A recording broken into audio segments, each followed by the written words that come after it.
Hey there friends, Nibs again. Out here in the garage tonight doing a little bit of goofing around, and I'm just kind of in a budget plinker mood. I did a video on some BB guns already, and now we're going to do a really budget friendly pellet plinker head-to-head challenge.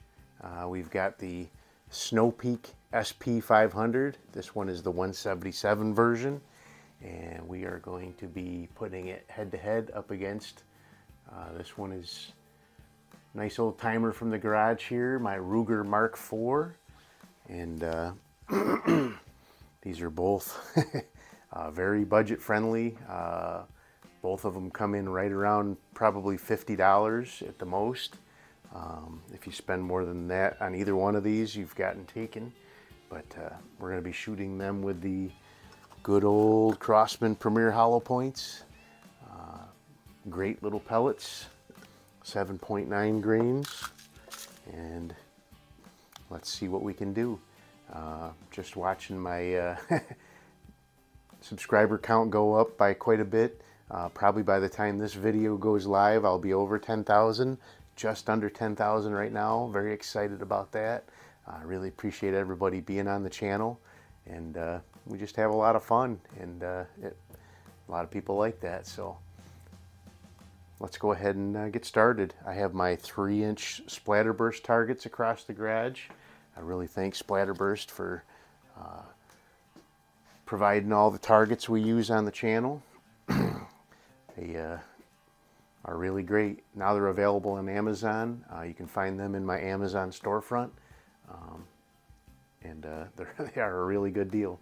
Those rolls are the best deal out of everything. So you get hundreds and hundreds of targets there for very little money. So, and you guys see me when I go out to the range, I always like to use those 8-inch ones because they have the center bowl plus 4 around the outside. So I have to do less walking back and forth, putting targets up.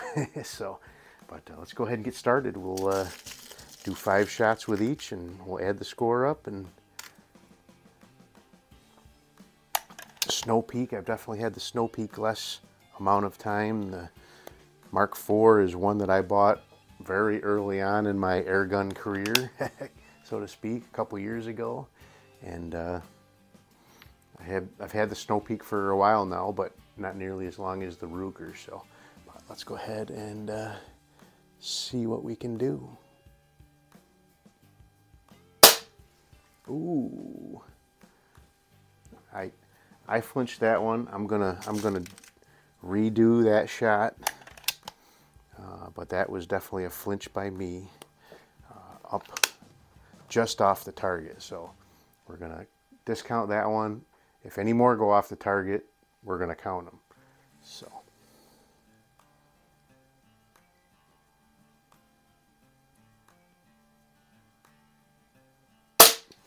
that's better.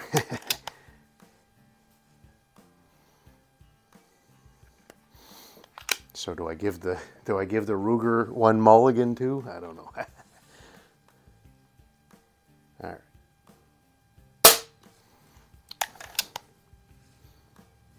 Both of these are great budget plinkers. Excellent guns to just play around with out here in the garage. I do like the fact that the Snowpeak does not have a automatically setting safety.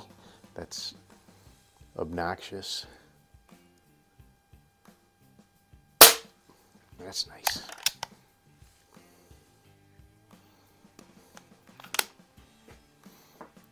But the Ruger is a very popular gun.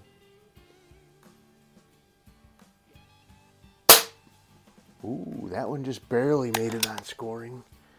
That one was not a flinch by me. All right, last one for the Snowpeak.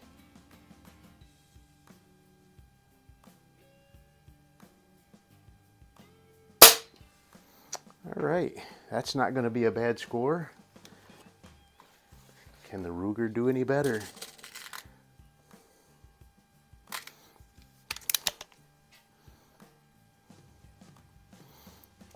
Even with all the work I did on the trigger on this Ruger, the Snowpeak definitely has a better feeling trigger for sure. Neither one of them are match grade by any stretch of the imagination, but the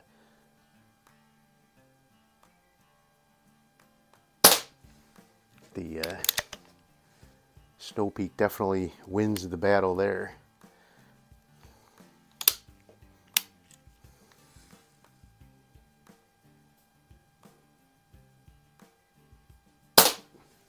But the Ruger doesn't have a terrible trigger. You just have to manage your squeeze.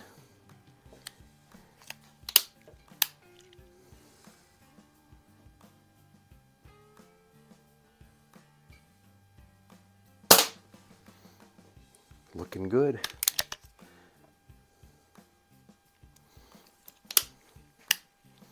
Maybe the Ruger doesn't need a mulligan.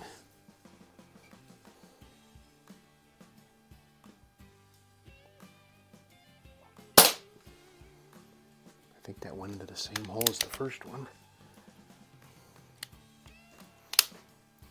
So,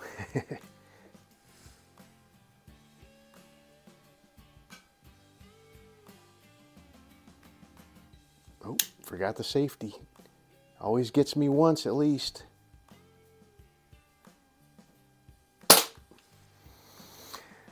I am predicting the Ruger won, but we'll add that up and make sure. And we'll see what's going on. So there you go, Ruger Mark IV. Stand by. Alrighty, it was actually a much closer competition than I actually expected it would be. I did throw that one out, but if the if the Snowpeak had won, we would have had an asterisk next to its win column there. But the Snowpeak actually did very nicely. Ended up with 2 10s, 2 9s, and 8 for a 46. But the Ruger was really hungry for a win today. Ended up with 3 10s and 2 9s for a very, very nice 48. That is some really good shooting. You really have to manage that trigger on that guy. It's even when I got it, it was like a 10-pound trigger. It was horrible. And even with all the work I've done on it, it's still probably like a 5-pound trigger. But it is night and day difference from when I first got it. So if you're interested in any of that, you can look back in my archives and look up Ruger Mark IV, and you'll find some videos where I did some work on the trigger on that guy. So it really helps out a lot.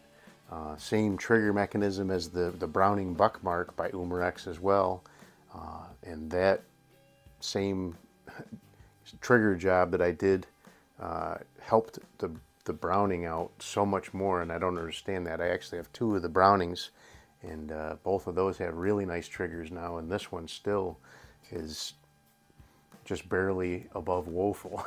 But the Mark IV took another win. It is a really good shooting gun when you manage that trigger. So there you go, Ruger Mark IV. Still have a lot of fun with the Snowpeak. I think this thing has a lot more power. So if you're looking for something to do some can plinking or some sort of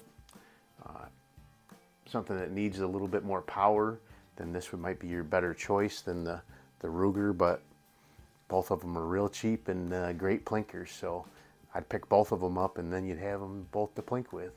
But hope you guys liked the video. Till next time, have a great day.